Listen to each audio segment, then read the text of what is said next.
اشک مادر. پسری از مادرش پرسید: مادر، چرا گریه میکنی؟ مادر گفت: زیرا من یک زن هستم. پسر گفت: من این را نمیفهمم. مادر او را با آغوش کشید، گفت: هرگز نخواهی فهمید. پس پسر از پدر پرسید که چرا مادرم بی سبب گریه میکند؟ پدر گفت که همه زنان بی سبب گریه میکنند. پسرک به وای رسید و تا حال نمیدانست که چرا زنان گریه میکنند. اینک روز با سادگی از حکیم پرسید: چرا زنان گریه میکنند؟ خردمند پاسخ داد: وقتی که زن آفریده شد، الله برایش کتفانی پرقوت داد تا که وزنی های عالم را بردارد و دست و بازوی نرم داد تا که به ما راحت بخشد.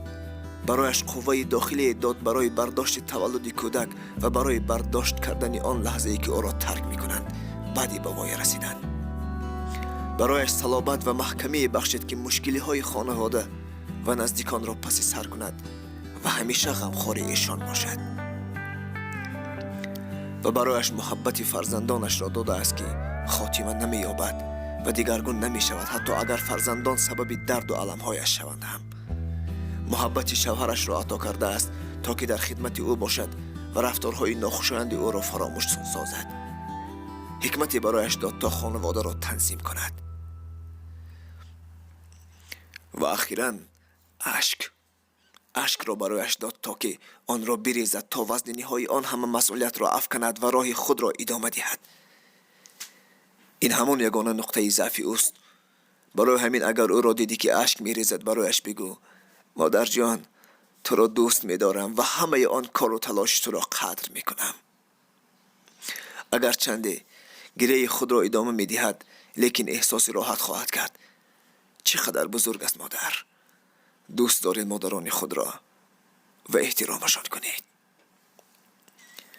با نام تو همه سخن زندگی سرود، بر پای تو همه سر خود را نمود سجود. مادر فرشته ای، ز محبت سرشته ای، الله تمام زندگی باور به تو نمود. از جبر زندگی تو گاهی خسته می شوی، اما ز جانب تو یکی اعتراض نشد. مادر، خدا برای همه درد و جان تو از لطف خیش حلقه به چشم تو اشک شد. پنهانی اشک خیش بریزی تو از همه، پنهانی اشک قلب تو را از بلا بسود. مادر بزرگ تو که بزرگی نشان تو است، زین رو جهان ز هستی قلب تو زود بزود. مادران را احترام کنید، زیرا آنها یگانه شخصی هستند. یگانه شخصی هستند که درد دل فرزند را میدانند. برای خوشبختی فرزند تلاش میکنند. همیشه کوشش میکنند که خانواده سرجم باشد و همیشه فرزند خود را دوست می‌دارند. پس شما نیز مادران را دوست دارید و احترام کنید.